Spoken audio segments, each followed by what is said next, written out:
इसके पहले online class में हम आपको बागवानी पढ़ा रहे थे। उसमें प्रसारण की विधियां बता रहे थे आपको। उसमें बहुत कुछ हम बता चुके हैं, आपको वीनियर ग्राफ्टिंग तक बता चुके हैं। हमने इसके 4 भागों में विभक्त किया था, तो 3 तो बता चुके थे। अब चौथा हम आपको नंबर 4 कलिकायन बता रहे हैं, बडिंग। इसको हिंदी में कलिकायन या चश्मा चढ़ाना कहते हैं और अंग्रेजी में बडिंग कहते हैं। कलिकायन प्रसारण की नवीनतम विधि है। रोपण की इस विधि के शाख के रूप में, शाख को अंग्रेजी में साइन कहते हैं, शाख के रूप में कलिका बड का प्रयोग होता है। अतः एक पेड़ की शाख से कलिका निकालकर दूसरे पेड़ की छाल में बिठाने की क्रिया को चश्मा बांधना या कलिकायन कहते हैं। कलिकायन की क्रिया भूमि से 22.5 सेंटीमीटर ऊंचाई पर करनी चाहिए। इसमें मूल ग्रंथ या शाख जिससे कली ले ली हो, कली का मतलब बड, लगभग एक ही व्यास की होनी चाहिए। कली पूर्णतः स्वस्थ व एक मौसम पुरानी होनी चाहिए। कली को मूल ग्रंथ में इस प्रकार प्रविष्ट करना चाहिए कि उन दोनों की कैम्बियम परतें ठीक प्रकार से आपस में मिल जाएं। कली की आंख ऊपर की तरफ रहे। फिर कलिका को केले के रेशे से बांध देना चाहिए। इसमें मुख्य तरीके इस प्रकार हैं, जैसे टी बडिंग, उसको टी कलिकायन या वर्म कलिकायन भी कह सकते हैं। और इसी प्रकार एच बडिंग, और इसी प्रकार से पैच बडिंग, यानी, और इसी प्रकार चौथा और समझ लीजिए वलय कलिकायन, इसको रिंग बडिंग कहते हैं। ये 4 प्रकार की है। तो इसमें से पहला टी या वर्म कलिकायन, टी आर सील्ड बडिंग समझिए।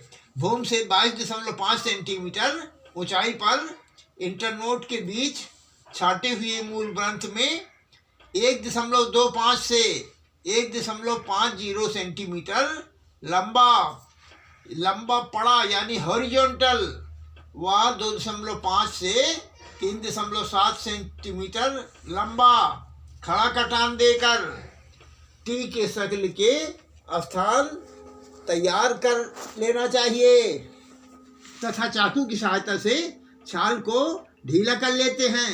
इसके पश्चात चुनी हुई शाख से स्वस्थ कलिका 2.5 से 3.75 सेंटीमीटर लंबी कड़ी की चिप निकाल सकते हैं। वर्म शक्ल में निकाल लेते हैं।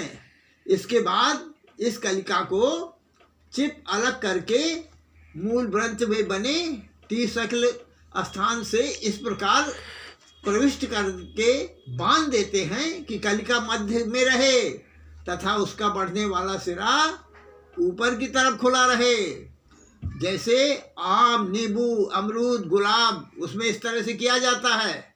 इसका हम आपको चित्र भी दिखा रहे हैं और इससे आप समझ जाएंगे। और उसके बाद फिर हम अगला बताते हैं आपको। अगला जो हम आपको पैच बडिंग बताएंगे, ये भी उसी तरह का है। इसमें कोई दिक्कत नहीं है। जैसे उसमें टी की तरह निकाल कर बना करके और सीड लगाया था, तो इसमें पैच की तरह निकाला जाता है। पैच कलिकायन समझिए। पैच बडिंग भूमि से 22.5 सेंटीमीटर ऊंचाई पर मूल ग्रंथ में 2.5 से 3.75 सेंटीमीटर वर्गाकार आकार में छाल काटकर अलग करके पैच बना लेते हैं। इसी नाप की तराशी हुई कलिका को मूल ग्रंथ में तैयार किए गए पैच पर रखकर बांध देते हैं, जैसे आम, अमरूद। अब हम आपको इसमें चित्र भी दिखा दे रहे हैं, जिससे कि आपको अच्छी तरह समझ में आ जाए। उसके बाद फिर हम आपको तीसरा बताएंगे वलय कलिकाएं। अब आप समझिए वलय कलिकाएं, जिसको रिंग बडिंग कहते हैं। इसमें आपने उसी तरह का ये भी है, इसमें ऊपर से रिंग की तरह निकाल लिया जाता है। अब इसको कायदे से समझिए, वलय कलिकाएं, इसको अंग्रेजी में रिंग बडिंग कहते हैं। आड़ू तथा बेर को इस विधि द्वारा प्रसारित किया जाता है। सबसे पहले मूल ग्रंथ को जमीन से 25 से लेकर 30 सेंटीमीटर ऊंचाई से काट देते हैं और ऊपरी सिरे पर 2.5 सेंटीमीटर लंबी छाल को वलय के आकार में निकालकर अलग कर दिया जाता है।